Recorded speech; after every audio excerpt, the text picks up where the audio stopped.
First minute goal by Stefan Eustachio sends the Canadians to the round of 16 for the first time ever at a men's World Cup. They'll learn their opponent tomorrow. But in the meantime, it is a day to celebrate as we welcome you inside our One Soccer studio. Andy Petrillo, Gareth Wheeler, Jordan Wilson. You're watching Bet365 for the win. A beautiful home for the beautiful game. For the win. These guys are going to talk in just a moment, but coming up on the show, Christian Jack is going to be joining us. Mackenzie Barwell, Oliver Platt, they took in the action at Canada Soccer House. They were able to party with everyone, and former Canada Soccer assistant coach Michael Finley will also be a guest on the show. Wow, 1-0 victory over South Africa. The Canadians were favored, but they made us wait for this one. How big is this moment? Never in doubt, not even for a minute. I think that a win like this warrants an "Oh Canada, oh baby," doesn't it? Like if there was ever an occasion. It's a day where the headline is what Canada did. That they went out and won a round of 32 game, and not how. That story's rather secondary here. It's just big for so many reasons. I never felt like South Africa was going to win this game today. It was just a matter of whether Canada would do something that would cost them to potentially lose it. And they survived. It was gritty. Knockout football at World Cups are generally like that. And they found a way. The man for the moment, Stefan Eustachio, he's deservedly going to get the plaudits in a day where it seemed like Canada could do a whole lot right, but putting the ball to the back of the net wasn't one of them. How big is it for Canadian soccer? It's huge. Failing to advance today would have been like an absolute disaster for Canadian soccer. I could hear the voices in my head coming about saying, well, here we go again with Canadian soccer. But righting some of the wrongs of the past here in the present time, and this team be able to achieve something that a few years ago many people never thought it was possible. I had players who I played provincially with growing up that were texting me, as a kid growing up playing, we never thought that this would happen. And so I think that that's really evoked a lot of pride, a lot of people, pumping out their chests today, realizing that it is possible. And I give full credit to the team for finding a way to win. It's significant also, Jordan, because if they got knocked out today, it was the first knockout round match. Yeah. Man, it would have been a slog to next weekend whenever that next team would have played in the next round of the competition. But Canadian soccer is still going to be tip of the tongue. It's going to be a massive conversation piece all week long. We get to celebrate a win, and we get to keep this magical ride continuing. You two are some of my, well, both of you are my closest friends when I come to work, right? When I come to work. We'll talk about outside work at a point. I'll tell you about the noise I made when Stefan Eustachio put that ball in the corner. I sound like Ric Flair. Whoa! Come on, baby! Only because this felt like a crossroads. To Wheels' point, if you don't win, you felt incomplete to some degree about how Canada was. I know there's 4 points and milestones and some things to be happy about, but getting to the round of 16, it doesn't matter how. So many people have texted me, and I agree with it. Maybe it was ugly, but they did it. They got the job done. That's all that matters. I will not look back on this game and think about how much possession South Africa had or the start. I'm going to think about that ball caressing that side net, Stefan Eustachio making sure that he was there, and everyone that chipped in. And you know what's the best part about today is, of course, these guys deserve all the credit, but it's everyone that played a part. People that are doing Canada Soccer House, people that are coaching kids, they're all talking about this moment and being like, we belong and we're on that stage. So, wow! You get another Ric Flair, baby, and I'm sorry, Chills, that's straight in your ears. It's a good one. That is very loud in that earpiece. But this is a huge moment because you're right, heading into it, we were using words like disappointment, disastrous. It would have been defining of this tournament, but not in the best way if they didn't, in fact, beat South Africa and move on.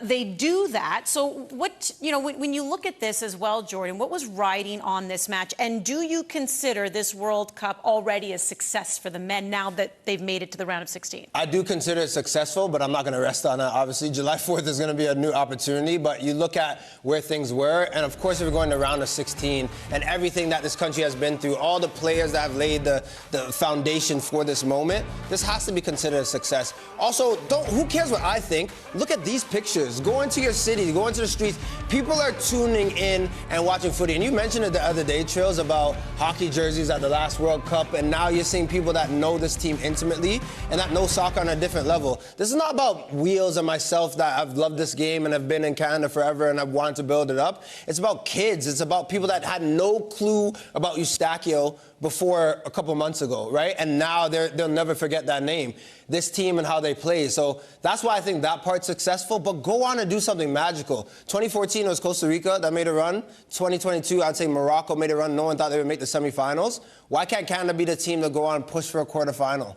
Take Netherlands or Morocco on the ropes. Go on. They're playing with house money. I think right now this is a time to get behind this team and really ride the waves and the vibes. And the fact that they were co-hosting and it was right here and so tangible and you could feel it, you got to take those vibes and take it as far as you can. I want to get back to that house money comment in a minute, because I kind of feel like there's two different things going on. Off the field, like, there's a vibe right now.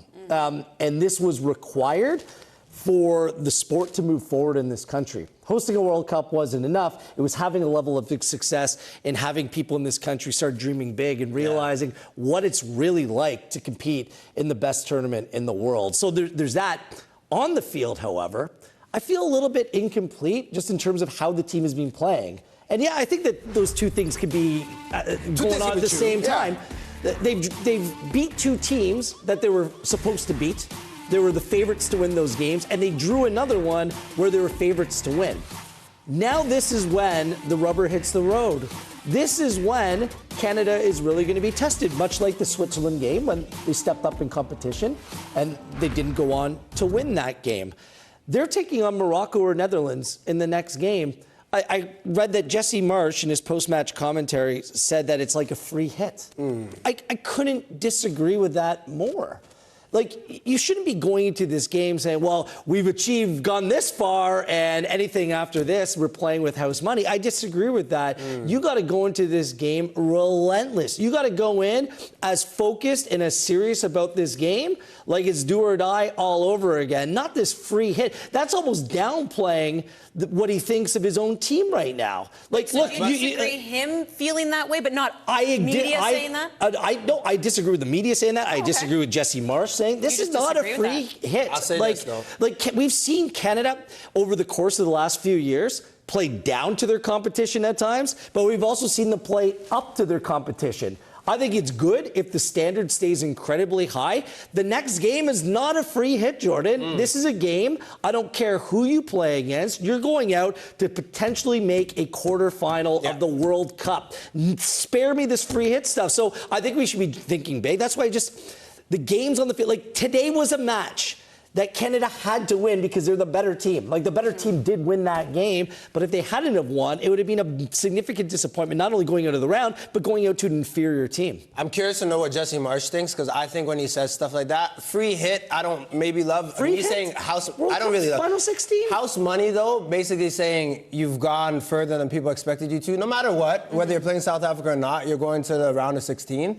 But I also think it's by design what he might be saying. And me, I'm not trying to be an apologist for him, but this is what I truly believe. That you're going to go and maybe say to the media, like, oh, we're big underdogs going into this match. And you're telling your group in close quarters, we can go and do something special. Maybe. So I like that vibe. Say whatever you want to the media, right? Please don't use decoy again. But say whatever you want to the media. But of course they're going to go. And I think I agree with you, Wheels. We've talked about this all the time, on air, off air. Canada play the best when they're the underdog. You're going against Morocco and Netherlands, going to go run and make things happen. He's not going to this team saying this is a free hit. He's going to say, we want it. He's definitely saying, we want it more than these guys. Let's go and show it. So go to the media and say free hit, but I'm still going to say house money for a couple of days. This 48-team World Cup's weird. Like, I can't believe the teams that they played, and now they're in the round of 16. That matters, but it kind of doesn't matter at the same time because they're in the round of 16. But I think in the sentiment of a lot of fans, they do feel like the team has surpassed a lot of expectations. They're the first team to book their ticket to the round of 16. So we've been saying it all along. Netherlands, Morocco, they play tomorrow,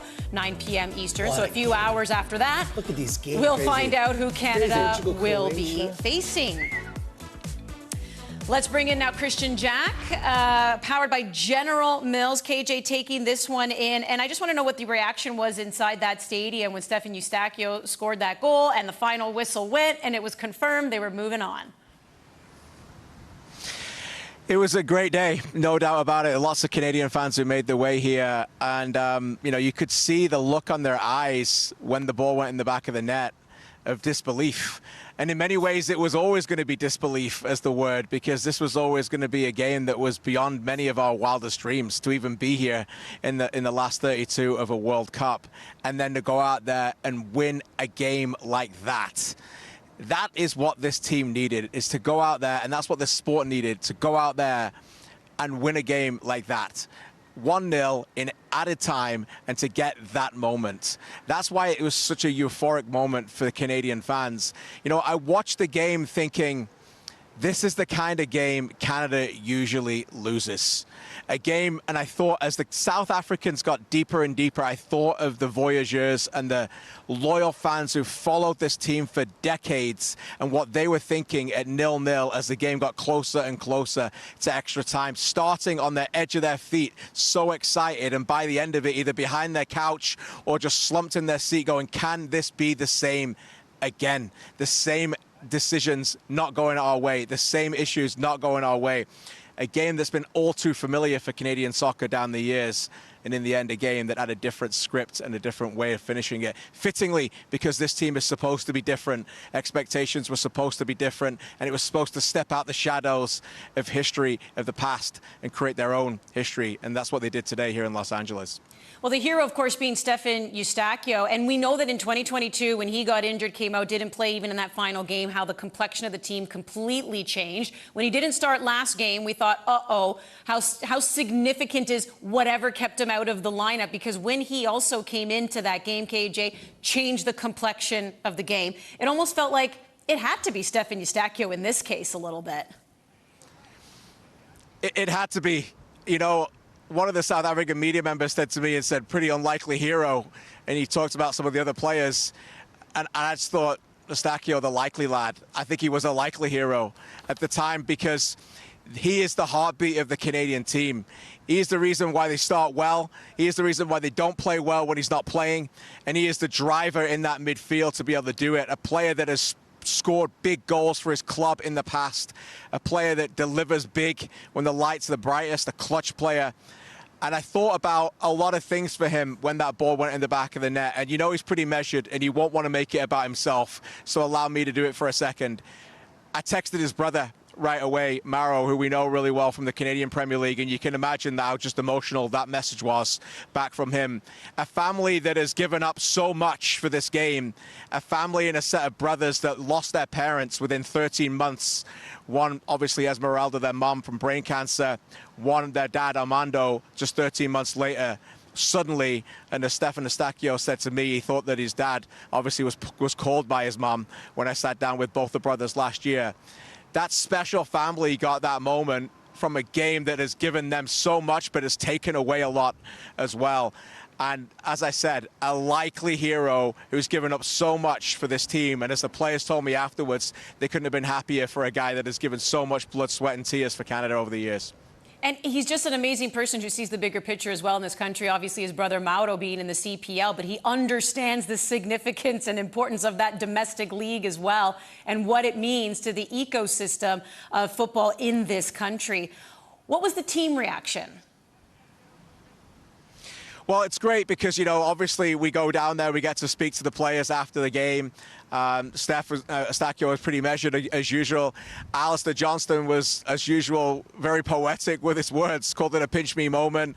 You know, just thought that the moment when the ball went in at the back of the net, just said, you know, it was just a magic moment. You know, it just has a feeling of euphoria that you just don't get very often as well. And, you know, I spoke to some of the players afterwards and asked them exactly that. What was that like when you saw that ball hit the back of the net?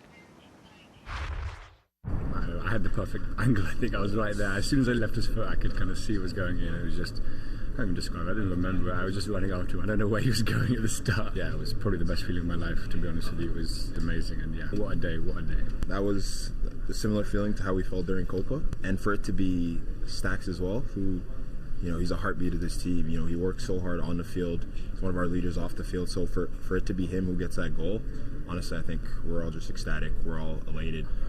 For it to go in like that, man, that's why we play this game. You know, Steph played an amazing game, and I think he deserved that moment. So couldn't be happier for Steph. Honestly, he deserved it. But I think for the whole team and the whole country, this is, like Jesse said after the game, it's a monumental moment for the whole country. You know, it can change the perspective of our country forever. So amazing moment, amazing feeling. I'm really happy that we're through the next round. I think it's relief. It was a tough game, you know, back and forth game with a lot of intensity, a lot of pace, and to be able to see the ball go in the back of the net and celebrate with the team was something truly amazing. It meant a lot, you know. The first 3 games, you know, I was on the sidelines, itching to get on the pitch and to be able to have, you know, these 15 minutes that I could get to, you know, be there on the pitch and celebrate with the guys is truly amazing. I felt great. I felt like, you know, it takes time, you know, building my confidence and getting back to it, but definitely felt good. We heard from Alphonso Davies there, who spoke to me afterwards, and, you know, I'll never forget the grin on his face when he ran away and celebrated with his team, because he was on the pitch. This is a player that obviously had a lot of his career derailed at the stadium behind me, who said yesterday, I get to finish that story here at SoFi Stadium. Almost got the exact same minutes that he played just from the start in that Nations League game 15 months ago. And for it to come full circle for him to be on the pitch this time with his teammates and no longer not be on the pitch and get that moment, I thought that was really special for a captain that has been told obviously he couldn't play in the group stages of a home World Cup, didn't get to step on Canadian soil, and then gets to be on the field for that moment, a moment that we'll forever remember, and Alphonso Davies will forever be in that celebration pose as well. So what would you say this win means? Well, what does it mean? I mean, it's emotional for me talking about it, because this is the moment that the sport in this country needed. It's one of the greatest Canadian sports moments ever. Ever. And it's soccer. This was a fringe sport for so long. Those of us who have been blessed enough to talk about it, to work on it, we put the work in, but it's about the players. It's never about me. It's not about you. It's about the players. And it's about the fans and the money that they spend and the players and the hard work that they put on. I want to say this about this group, first of all. They are a real group of really likable, authentic individuals that are worth rooting for, and that is important. These are players that kids are going to read about and going to look at and going to look at these images for years to come, and they're likely heroes, and they're right to be heroes. It's a strong term, heroes. They deserve it because they are a good group of people. In a country where it's been difficult to find that group of people to come together and be for one for a long time. This is a fractured sport in our country in a lot of areas. There's a lot of people working hard for it, but it's a difficult sport in this country to get the investment, to get the coverage, to get the quality of the high performance in every level. And this group needed to be the ones that could push that forward. So when you ask what does it mean, well, today, on the last day of June, I think about the last day of June last year when it all went wrong. But now you think about what does this mean today? It's all anybody who likes sport in country of Canada is going to be thinking about. It's all that anybody who watched the World Cup today thought about. And when you ask again, what does it mean? We're going to be seeing what it means for decades and decades to come. That's what it means. No matter what happens now, Canada had their moment in a World Cup. Qatar wasn't a moment because of Kone and what happened to Ismail. It was dampened by that. Yes, it was a great win, but this was the moment. A 90th minute winner in a World Cup knockout game, their first knockout game. Doesn't get much better than that, guys. And that's why the country is celebrating. Christian Jack, thank you so much, taking that one in live. And you're right. I mean, the players are doing what they can for this sport in this country, beginning with the women and their Olympic medals, which culminated with that gold in Tokyo. And now the men getting the job done here at the World Cup by moving on to the round of 16. Job not done. They'll play July 4th against, well, like I said, we'll find out tomorrow night if it's going to be Virgil van Dijk in the Netherlands, or will it be Morocco, and the Canadians might get some revenge from that group stage game back in 2022. When we return, we're going to head inside Canada's soccer house. Mackenzie Barwell, Oliver Platt took in the action. I'm not going to make the jokes anymore about them partying. I'm kidding. There's Oliver Platt right there. You're watching Bet365 for the win. Stay with us here on One Soccer.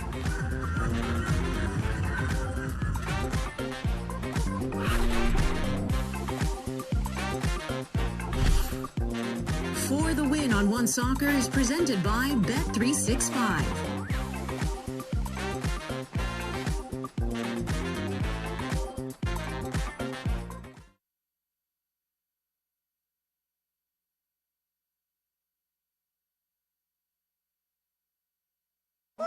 The game isn't over yet, but Gary just got paid with Bet365's early payout when his team went up 2 goals. Now, Gary can't stop celebrating. And honestly, we're not even sure he knows how. Or forever hold it.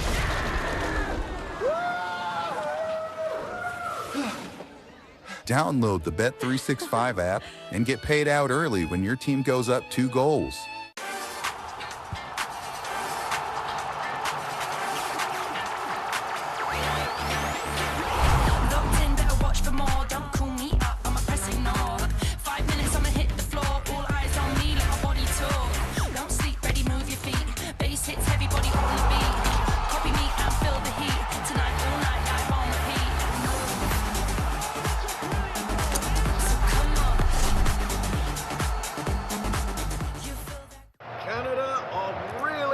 Here. Oh, what a move. That is a quality ball. Now the run into the box.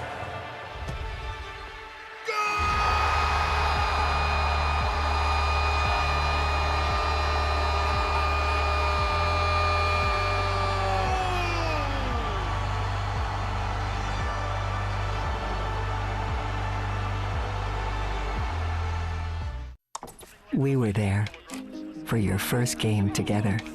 The day you taught him the rules and the answer for every question.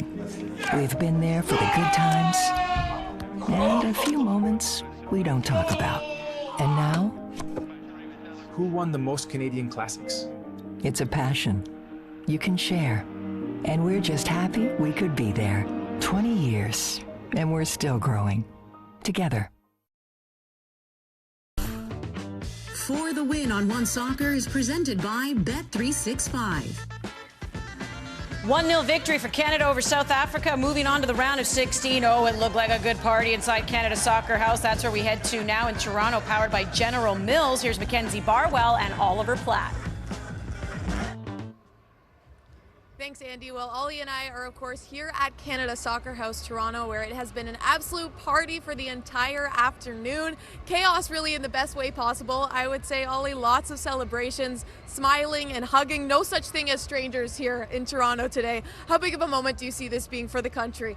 Yeah, this was the moment, right? The one we've been waiting for. And I think, look, the group stage was fantastic. Getting that first win was fantastic against Qatar. But this is the one we wanted. This is getting us to a place we've never been before as a country. I know Canada hasn't won a World Cup game before, hasn't been to a knockout stage before, but we've been in a 32-team World Cup. Now we're in the last 16, and that's uncharted territory. And look, there are a lot of opportunities here for Canada at this tournament. We know that as co-hosts. That offers you that.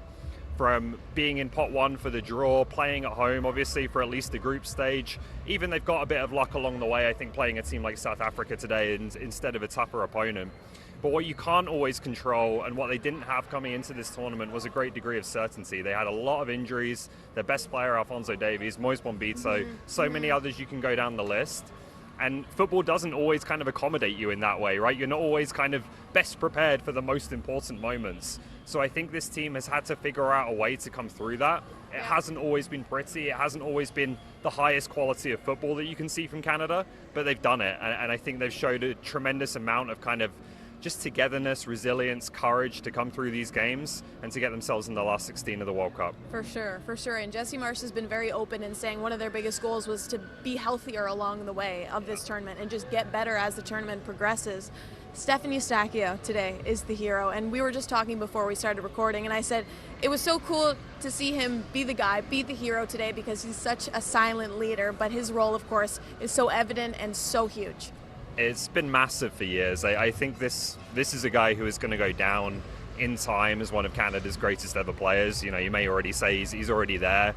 He's been integral to this team and this generation of players, a real, like you said, kind of calm leader in the middle of the park, and someone who doesn't always get the plaudits. So I'm so happy for him to get them today. Yeah. Like, this is a guy who very easily could have been the permanent captain of this team. He was wearing the armband, obviously, today with Davies on the bench. He didn't get that. It went to Alphonso. We understand the reasons for that with Alphonso's stature and importance as well. But you've never heard Stefan Eustaquio have a moment's complaint about it. No. You never heard him, be in any way disillusioned with decisions like that. His role in the team at times, he has to serve the team rather than necessarily being given great freedom to express himself, and he just gets on with it. I think he's one of the great players to have played for Canada. I think he'll probably get to 100 caps before he's out, but he's not going to have a moment, I don't think, bigger than today. Yeah, and he's the first guy to say Alphonso should wear the armband. We've heard him say that multiple times, so clearly he plays an important role. But when Alphonso does come onto the pitch, we also saw players like Jacob Schaffelberg, Luc de Fougerolles, Promise David. Really exciting to see how big of an impact they had and the momentum swing we saw around the 60th minute, knowing that, okay, there's this depth on this Canadian team and they can really, again, make an impact. Yeah, I kind of wondered, what was South Africa doing? Like, did they know these guys were available? They seemed to be kind of waiting for the end of the game to try and strike themselves, and I just didn't think that was going to play in their favor. But from Canada's perspective, it's almost turns their biggest negative at this tournament, which is the availability of some important players, into a positive now, because I think we've seen it through this World Cup and through World Cups going back. The substitutes are so important, and particularly now you've got 5 of them and potentially 6 in extra time. They can have such a game-changing impact, and you've seen a lot of games at this tournament, I think, that have been quite close, quite cagey in the first half. Maybe teams not even playing very well to begin the game, but then they know they have something to go to off the bench to impact things and to change it. And Canada has that now. You're not going to expect Alphonso Davies and Promise David, Jacob Schaffelberg to come into the starting lineup, but they're ready and they're massive weapons. Even if, Alphonso doesn't look like he's 100% there, he's still got tremendous quality and a sense of kind of calmness and confidence he brings into the game as well. For sure, and you can see the immediate impact that had on the team and just the cadence and the rhythm of the play. Yeah. The impact on the people watching. Everybody here was freaking out. I called it a mosh pit earlier because it was honestly shoulder to shoulder this entire time. But Ollie, what do you think, and my last one for you, this will do for the program? Because I think now it feels like everything else is bonus, right? Round of 16 was especially the goal when they drew South Africa for this one. But yeah, from now on. Yeah, well, I think you go into that next round kind of playing with house money, like you said. Like, they're not going to be favourites. They'll be quite significant underdogs against the Netherlands and Morocco. But it almost suits Canada. Like, I think they're good in that situation, particularly the way they are right now, where, again, they're battling some things. Just to be able to be difficult to play against, frustrate a team that has a lot of quality, put some pressure on them and make life difficult for them in the last 16 game. I don't think they should be ruled out, as much as they're certainly not going to be favourites. And then, you talk about the longer term, and it's just the moment, right? Mm-hmm. Like, we've been waiting for Canada to have these moments that people can remember where they were, who they were with when they were watching this national team play and score an enormous goal like that, win a game like this. So it's something that's going to live a long time in the memory. Yeah, and it's one of those, I feel like, in the tournament, you don't want to zoom out too far and go too big picture, we're still especially going. As the players, staying in the moment, but you can't help but think about that because you're seeing the impact it has on the community, the country. Really exciting to see. And of course, we'll find out who Canada plays in the round of 16. It'll either be Morocco or the Netherlands. Oh, Ollie, Gareth's head's just spinning again with the house money. But I think a lot of people feel like they never thought Canada would go to the round of 16, and here they are, and it's a success. We're going to have that conversation another time. Please don't do that anymore, my poor eardrums. But let's talk Alphonso Davies. I mean, I feel like, we have to address probably the biggest story here is he does finally get in. It was the first time he played for Canada since March 23rd, 2025, gets in the 75th minute, Wheels. What did you think of how he looked? First of all, I'm thrilled for Alphonso. This World Cup would have seemed kind of incomplete without Alphonso Davies on the field for Canada. He's the biggest name. He's the face of football right now in this country. So the fact he got himself into a position where he could at least play a role, I think that's huge. How did he look? I think his first couple touches on the ball were really good. As he played a little bit more, it's kind of like what we saw with Bayern Munich. He looked a little bit reserved at times. He just wasn't willing to fully release those legs and extend and push and drive. So we might not be able to see the best of Alphonso at this World Cup. Him coming on in a cameo like he did, I think it lifted the spirit of the team at that time. I do think there's a knock-on effect, but any Davies is better than no Davies from where I sit, but just like everything that Jesse Marsh is dealing with, whether it's Moise Bombito at the back or other players that have like come into the mix, maybe not 100% match fit, ready to go, you kind of take what you have at this point. I think you need to be a little bit creative of how you use that player. What's going to be interesting is hopefully we get a little bit of clarity heading into next game, how much Alphonso Davies will actually be able to play in the next game as he's stepping up in competition and could potentially have a bigger role than he played today. I think when you're an attacking player, you're always going to be risk-reward, and that was there today. There's sometimes he's losing the ball at his feet, but it's just his presence, his aura, is what he does almost as a distraction as well. You saw the South African players start to drift over to the right side a little bit more because you knew that he could play that reverse pass to Jonathan David that got a shot on target, or the initial pass that he played to Jonathan David as well, where it got promised David a shot off. Like, he started to have those moments early on. It wasn't a complete performance in the 15, 20 minutes that he was playing, but people were just, even you could see Eustachio, players were just wanting to combine with him and get things going, right? So I thought Jesse Marsh today, every time I'm going to criticize when it's warranted, but also praise him. I thought his subs today were correct. Putting Promise on at the time he did. Seagore as well. We haven't seen him in the midfield for a while, even though he can play there. I thought that when he came on, he was driving forward and doing things well.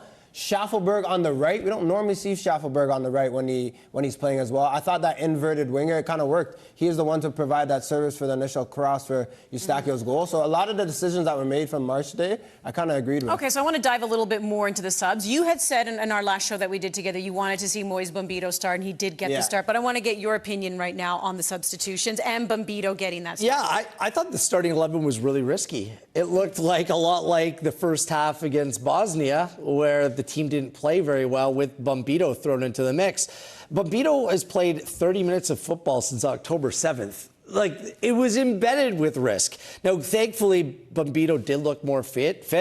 In fairness, South Africa really didn't provide too much of a threat. And I think it's noticeable that he came off in the 58th minute.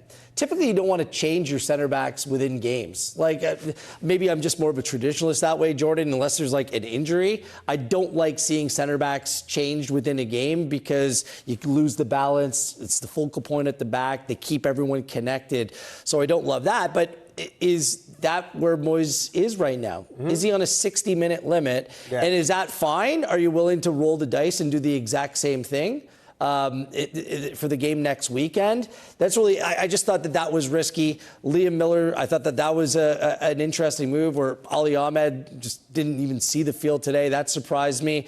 And Teddy Oluwaseyi in a game where you might need a little bit more of a tactician, someone that more reliably can put the ball into the back of the net. Like, Tenny has a lot of really good qualities, but a game today, I thought the team was just lacking someone that could provide a little bit of quality on the finish. So that one surprised me as well. So whether it be the substitutions, the starting 11, I thought there was built-in risk in a lot of the decisions that Jesse Marsh made, but people won't go back to reflect on them that much because they ended up winning the game. Yeah. And that's Stefan Eustachio made sure that wasn't a main conversation coming out of this match. Okay, what about Kyle Larin? Are you surprised? Or maybe he was going to be that secret sub in the extra time? Or? Well, I think Jesse Marsh actually prepared for the long distance in terms of the substitutions that he made, but also didn't make. Kyle Larin being one of them, and then Ali Ahmed as well. It's unusual that those two probably didn't appear in this match, but probably would have if they went further, right? If they went into extra time. But again, I agree with you, Wheels, that it was risky because you're looking at 11 before the match, and those three substitutes, you're like, or new additions to the team, you're like, okay,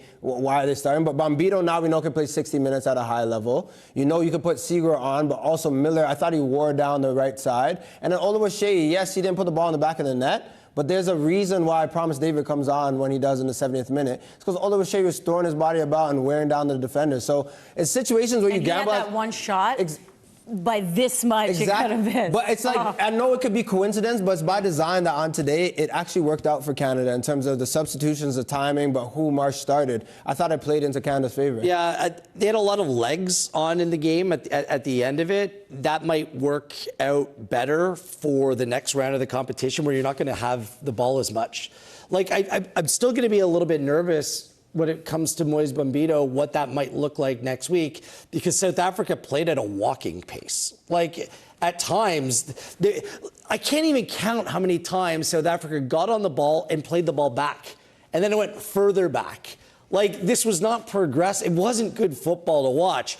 So whether it's Brian Brobby on the Netherlands or Gakpo or whoever, and the Moroccan attack has been very good at this World Cup as well, it's going to be a completely different test for the center back pairing. And I definitively watching that, and I tried to watch Moyes as closely as I could for this game. Yes, it worked. It suited the style of play, the slower play.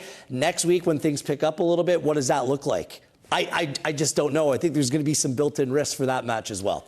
Problems as we look ahead, right? Just a little bit of a moment for Derek Cornelius. I know he's had some naysayers so far throughout the games, but this guy is so desperate for a goal. He's trying to be the male version on the Canadian team of Vanessa Gilles for the Canadian women, who is this center back who always manages to get in the box on set pieces. But she scores with her head. I know Derek Cornelius is like, please just let me be in that conversation, because he always finds himself at the end of the ball, but he just so desperately wants that goal. But once again, just everywhere. And there's your center back conversation too, Wheels. He's been very constant for Jesse Marsh in this tournament. The CONCACAF U20 Championship will be right here on One Soccer. So much footy coming your way. The Canadians will be in action against Panama July 26th. That's their first game in the group. That goes 4 p.m. Eastern. All right, a lot more to talk about when we return here to Bet365 for the win. Michael Finley is going to be joining me. We'll see how he felt about that performance against South Africa.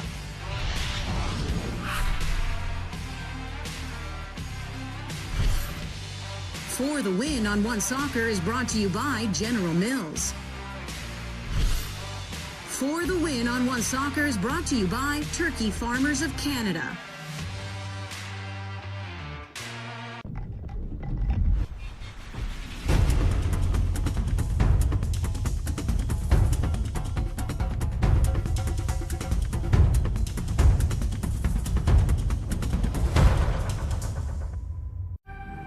In Canada, our future stars don't simply show up on the world stage.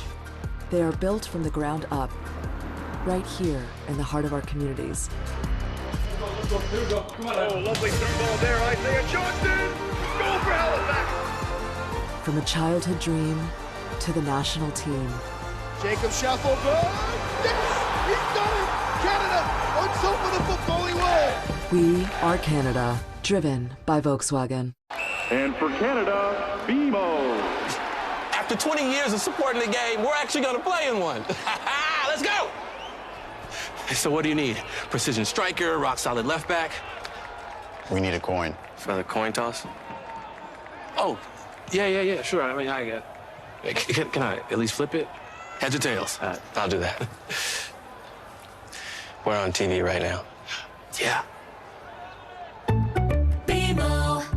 Hey neighbor, meet Walmart Plus, the new membership that does delivery differently.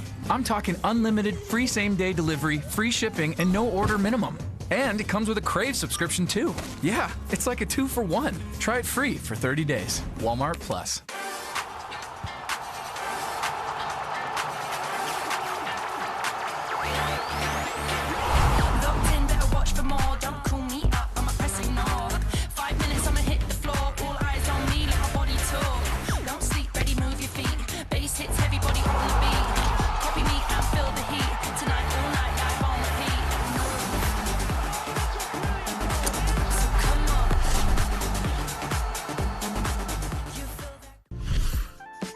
For the Win on One Soccer is brought to you by Samsung.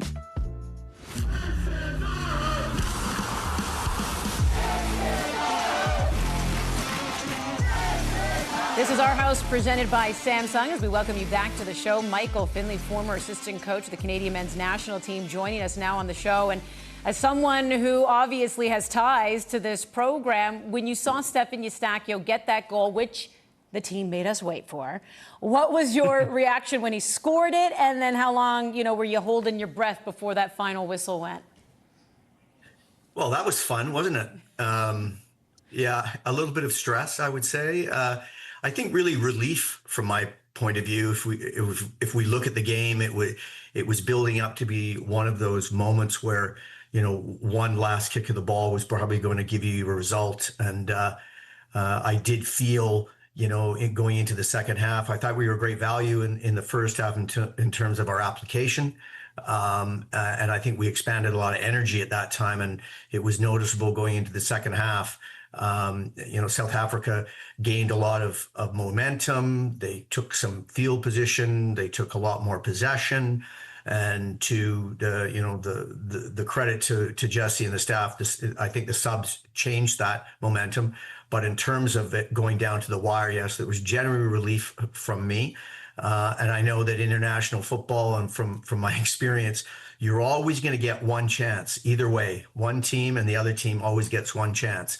And so you wait to that final moment. But once that final whistle went, I think it was just generally relief from my point of view. And I'm sure a lot of other people are really pleased about the next step in the journey. Someone who was with the program for 14 years. I mean, your goal is always to win. That is at the heart of every competitor. It doesn't matter what level your program is at. You'll always have that belief. But at the end of the day, if you have a little bit of a realistic approach and you see where Canada is in the global game, if someone had told you, no, like in 2026, you're going to be playing in the round of 16, what would have been your response? Oh, I think honestly it would have been no. I still believe strongly that Canada has always had an undercurrent of football culture. It just needed an opportunity to be unleashed onto the public scene, into the media and the broadcast world, into the DNA of the Canadian sports fan. But there was a lot of building blocks put in place for a number of years. But to be truthful, to see us going into the round of 16, these are things that dreams are made of. I know the boys have worked incredibly hard. The staff has worked incredibly hard over the last number of years, as done in a lot of other people in the past. But I think the most important thing for me when I think about the 16, I think about the opportunity to leverage it. I mean, I've said this on numerous occasions, and I'm going to say it again. This circus is going to leave town. It certainly has left Vancouver now from a Canadian perspective, but the entire event is going to come to an end, and we need to take these opportunities, and we need to look at the football ecosystem and make sure that the Canadian Premier League and the Northern Super League and all of our football infrastructure benefits from this. And that's what I look at and am so excited about being in the final 16, other than the competitive opportunity to play a team like Holland or Morocco. But these are essential times for Canadian football, because you're not going to get this chance again. As I said, I think we had building blocks, we had quality, and opportunity just needed to be presented with some patience. And I think that's been shown, and here we are. So let's not let this slip out of our hands. Yeah, you got to keep preaching, because, when people always say, hey, has Canada become a football nation now? I'm like, it depends on what you do in the in-between years. Because you're right, the global event, the World Cups, Olympics, everyone's going to jump on board. What are you doing in the in-between years? So we've been having a great debate in studio here about whether or not, is this going to be considered a success if you're the team just by making it to the round of 16, or if I get you to put your manager cap back on and you head into that room and, you're Jesse Marsh, what would be your message to the team that you're moving on to the round of 16? Like, hey, guys, we're playing with house money, or hey, we're the round of 16. Let's see how much further we can go.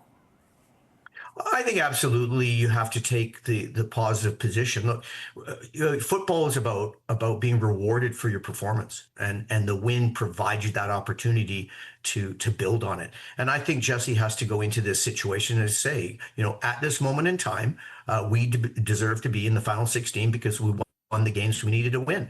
So why can we not take a step further and see really where we are as a program, where we are as a team? And there's no better way than to play a team like Holland or Morocco with the history that they have in World Cups. And this will be an opportunity to really test not just the players we have currently, but the potential of the players that are going to come through, because there's going to be learnings coming out of this. What does our depth look like?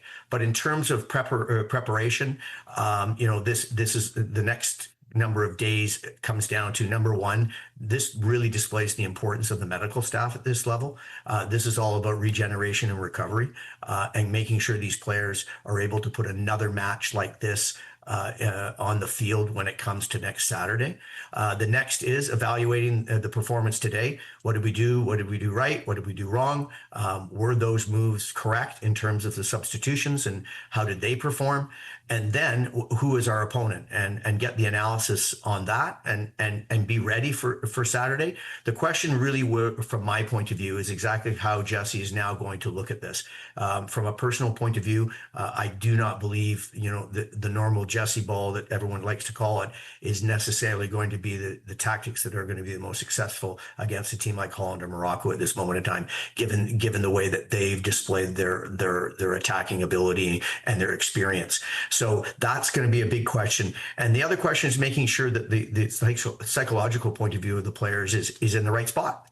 Just as I said, hey, you've won your games. You're in a position to compete at this position in the tournament. The world is watching, and you want to keep your head at this point in time. And that comes down to the manager and the rest of the staff, providing the best possible response in terms of preparing them accordingly.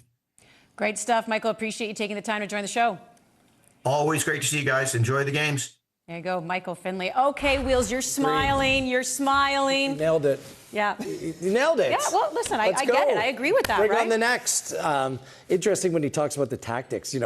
Jesse hinted against Switzerland he could play 5 at the back. We'll see. I mean, when you're stepping up, we have all week to break that down. Yeah, we sure do. But there's some great stuff there by Michael, and he's right too about mentally staying in it. I don't have any problem with Jesse Marsh calling them Canadian heroes. I mean, you're in the moment, you're there, Canadian heroes. But he's right. Like, you're Canadian heroes who still have a job to do. Yes. So here we go. You're going to hang the cape up. You're not sending it to the dry cleaners yet. No. You're just hanging it up to put it back on. Still going. But if they're going to look at what was good, what didn't work in this game, well, how about the good is the goal, Jordan? How about let's actually break that down? We'll break it down first, but we just have to talk about context as well. Like, this is a Stefan Eustachio that changed the game, but was subbed on in the 58th minute against Switzerland. Right, but today it goes 90 plus. And what I will say of playing that position as a defensive midfielder or whatever within a 2 or 3, Wheels, you notice too, when you're watching players in the 92nd minute, you could be like, I'm just going to stay in the middle because I'm preparing for extra time.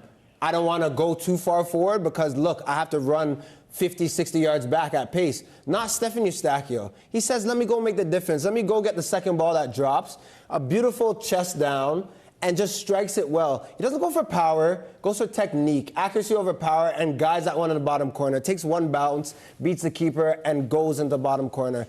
That is beautiful because that, for me, is not a player that is saying, let us just go see what happens in extra time. Let me seize the moment right now. Let me go on and believe and make a difference. And I feel like that goal says a lot about these players as well. They have that belief. They have that confidence and drive to go and make a difference. And it couldn't fall on a better person because Eustachio, midfielders do the dirty work day in and day out. And sometimes we talk about the Buchanan, the wingers, the Promise Davids. But the heartbeat of a team to show up in a big moment, I love that it was Stacks. And I love that he performed in a big way. The technique was perfect.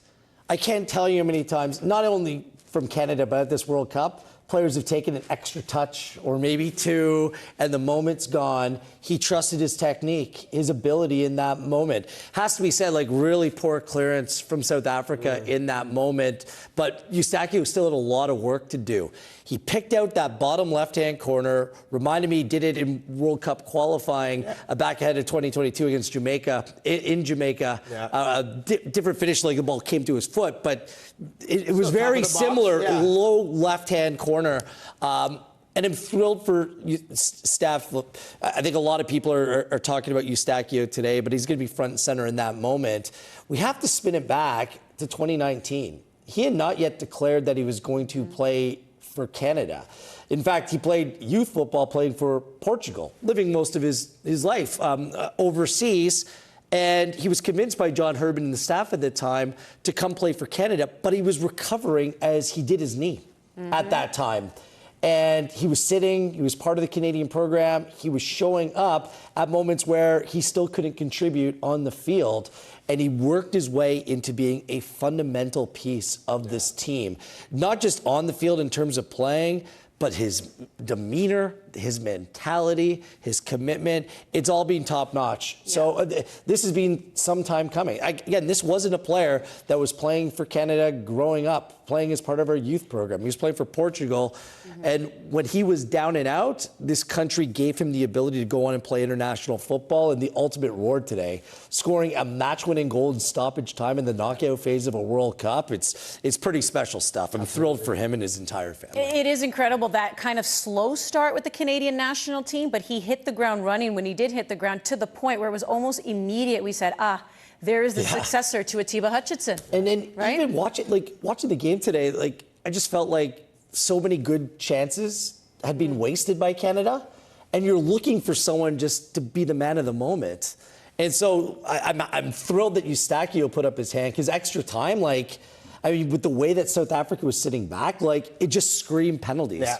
And we know, Canada's record at penalties we've seen in the past. So it was just a big spot for him to step up. I mean, I thought I was watching Arsenal for a while, where they were trying to just use the long throw to be their form of attack. So it was tough, but Eustachio, he saved us all from pain and anguish. Thank you for the no PKs. Truly pain and anguish in my stomach. I could not handle that. It would have been tough. No, I would have needed Canada were better. Some ginger tea with that. By the way, there was supposed to be, well, maybe there still will be a Canadian Premier League match today. Cavalry FC hosting FC Super. There's Tommy Wheeldon Jr. A wet Wheeldon. It's a wet Wheeldon. At about 8 p.m. Eastern, they're going to reassess the field to see if this game will even kick off. For the Win on One Soccer is brought to you by General Mills. For the Win on One Soccer is brought to you by Turkey Farmers of Canada. We were there for your first game together. The day you taught him the rules. And the answer for every question. We've been there for the good times and a few moments we don't talk about. And now, who won the most Canadian Classics? It's a passion you can share. And we're just happy we could be there. 20 years, and we're still growing. Together.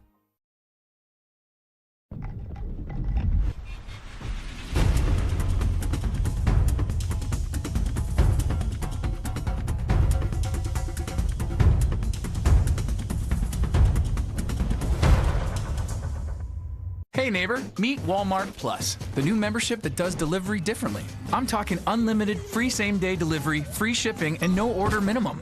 And it comes with a Crave subscription too. Yeah, it's like a 2-for-1. Try it free for 30 days. Walmart Plus. Canada are really pressing here. Oh, what a move. That is a quality ball. Now the run into the box.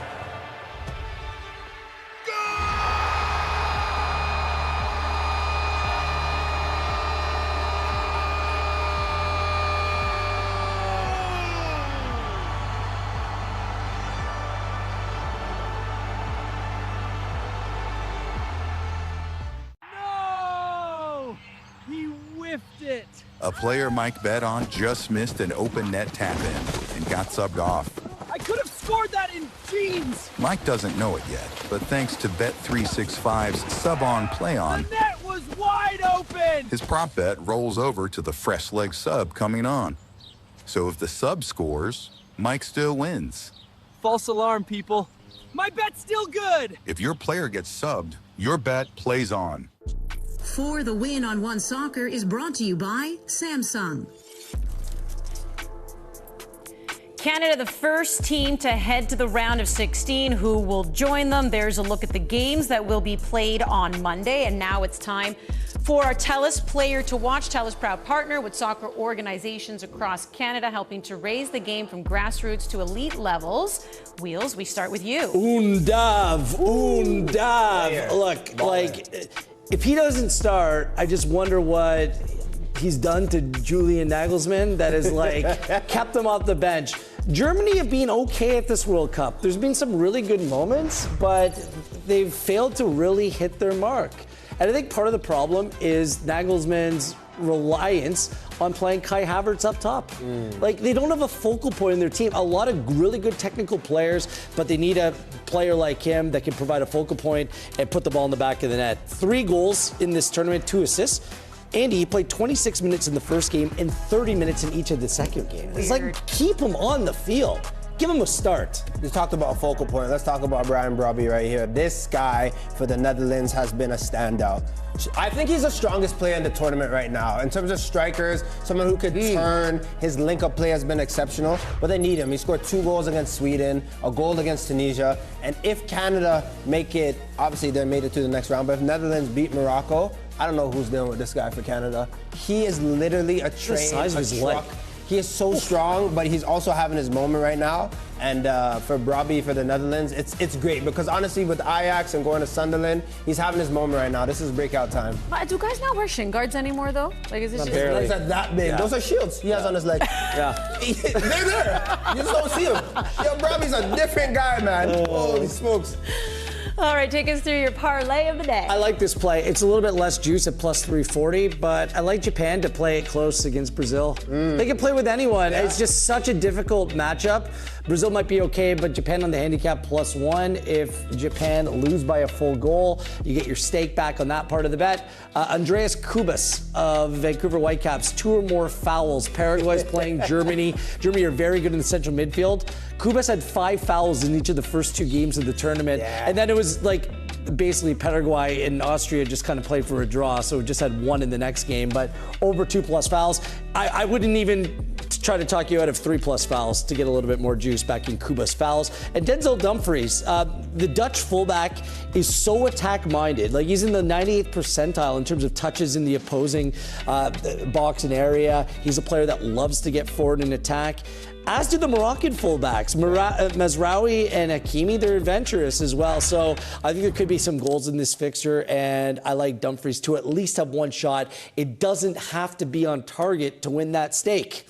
So if put those 2 together, plus I would always go to 340. you. Thank you. Because like you rarely miss.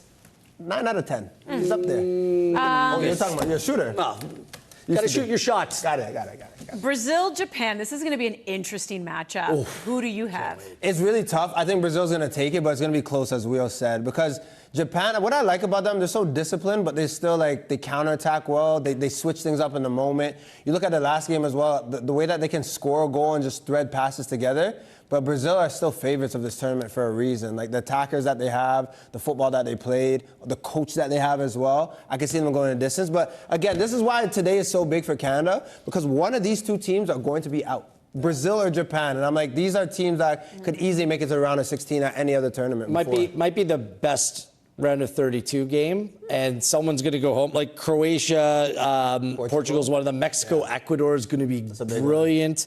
Netherlands, Morocco, but this one, man, Japan was a dark horse for a reason. I think they showed that they could play with some really good teams. Brazil, they drew their first game against Morocco, then they played like Haiti and Scotland. It was like training sessions for them. So this will be like a really good indicator. Remember how Brazil fell in the last World Cup. That's still in the back of my head, and I think Japan can really push them in this game. Germany, Paraguay.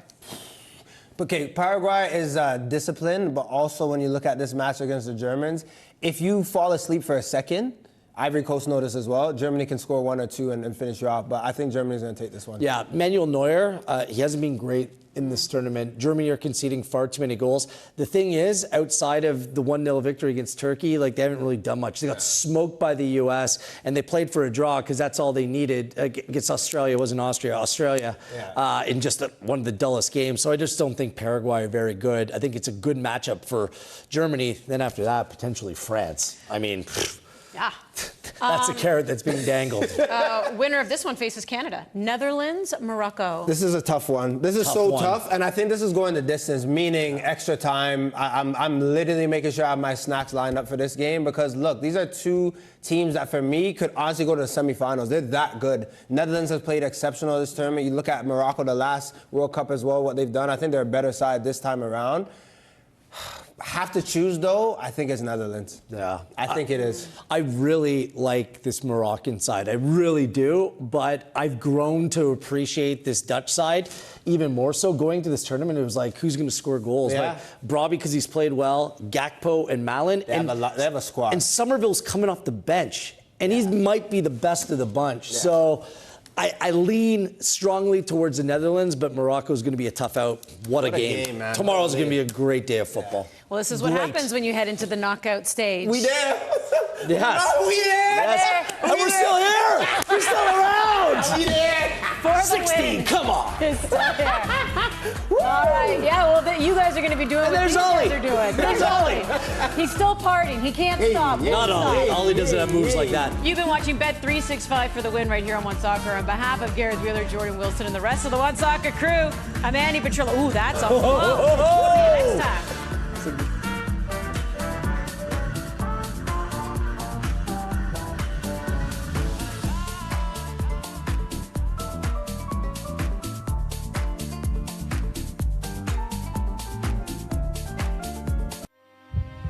This is a critical penalty. They'll say soccer is having a moment. Good. Let the cameras roll. Let the flags fly. Let the whole country feel it. This is our game now. On the pitch.